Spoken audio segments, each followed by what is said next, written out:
My mother's ancestors were some of the first white settlers in that part of southwestern New York that they called home.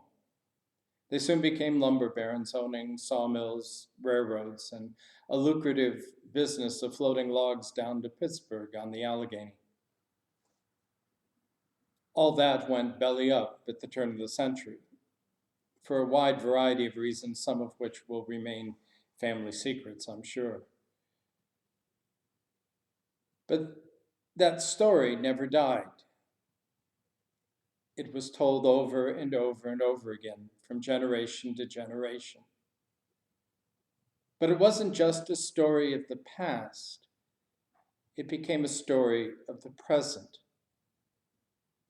That story dominated how the family saw themselves, how they looked at each other,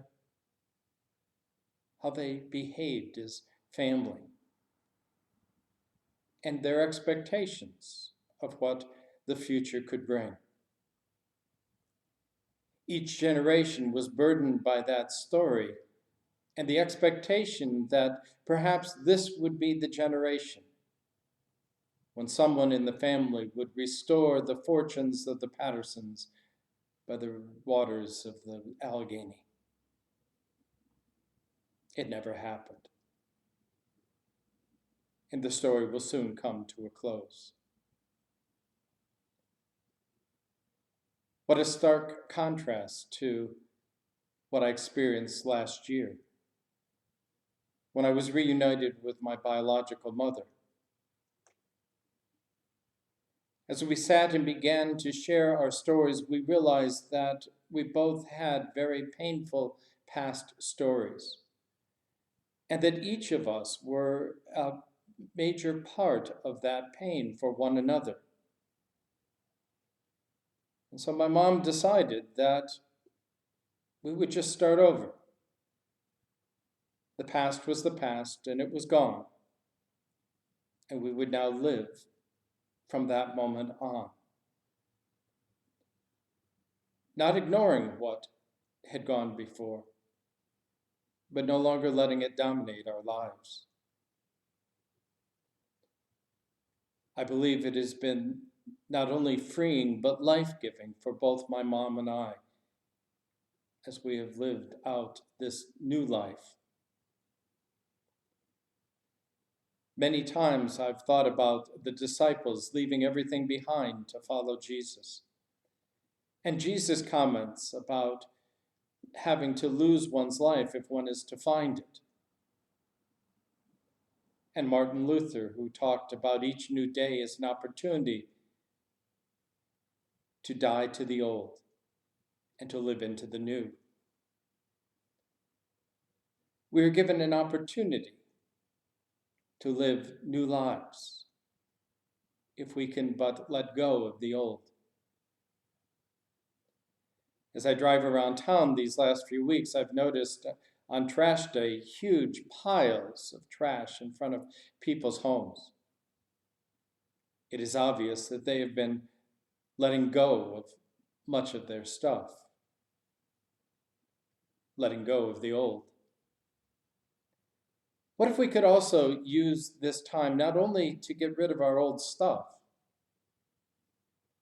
but those old stories that dominate our lives, those memories, those scripts we replay in our heads, those grudges that we hold,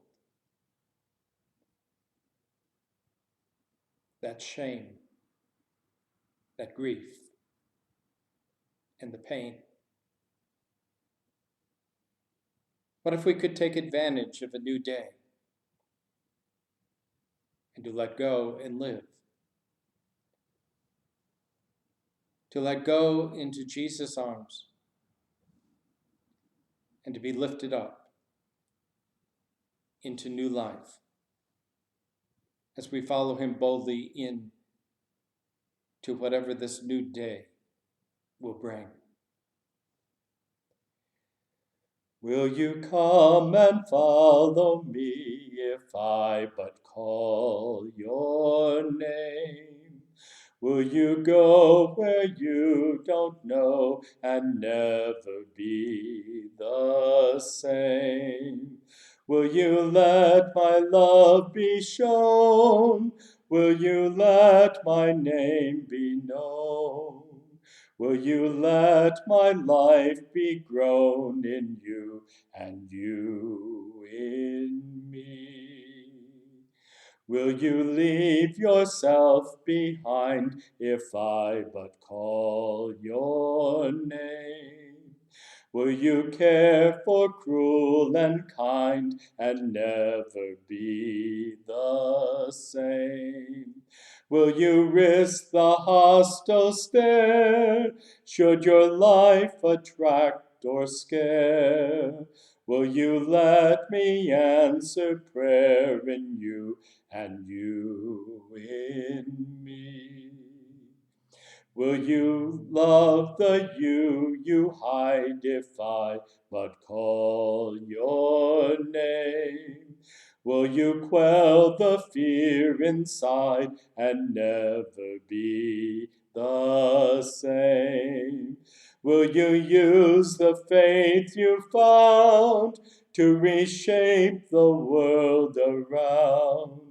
Through my sight and touch and sound in you and you in me. Lord, your summons echoes true when you but call my name. Let me turn and follow you and never be the same.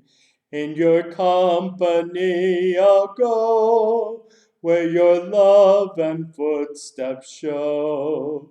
Thus I'll move and live and grow in you and you